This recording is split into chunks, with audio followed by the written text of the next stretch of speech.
राग आलाय मराठ्याच्या नेत्याला. का आला? आमच्या नेत्याला कमवून बोलला. तुझा नेता आहे का जात आहे? तुला नेत्याने जवळ कम केलं माहिती आहे का? ह्या गोरगरीब मराठ्याने तुला मतदान केले, तू आमदार मंत्री झाला म्हणून त्यांनी जवळ केले तुला. आज सगळ्यांची जबाबदारी, सगळ्या आमदारांची. तुम्ही उलट त्यांना म्हणायला पाहिजे होतो, अधिसूचना तुम्ही काढली ना, तुमच्या नेत्याला म्हणायला पाहिजे होतं राग येण्याऐवजी तुम्हाला जातीकडून बोलायला पाहिजे, तुम्हाला नेत्याचा राग यायला पाहिजे होता सगळ्या मराठ्याच्या आमदारांना आणि मंत्र्यांना, की तुम्ही अधिसूचना काढली ती द्या, मग ते कसं काय एडेव करतात बघू. मग मी सुद्धा कानाला धरलं असतं की माझी चूक आहे, गुन्हे मागं घेऊ म्हणले होते, तुम्ही मागं घ्या, मग तो कसं काय एडेव करतो बघू. मी तुमच्या पुढं कानं धरले असते. धोका दिलाय तुमच्या नेत्यानं म्हणून त्याला बोललो. आणि तुम्हाला त्याचा राग येण्याऐवजी तुम्हाला जातीकडून होऊन तुम्हाला त्याचा राग यायला पाहिजे होता, तू कर.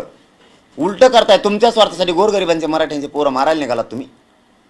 माझी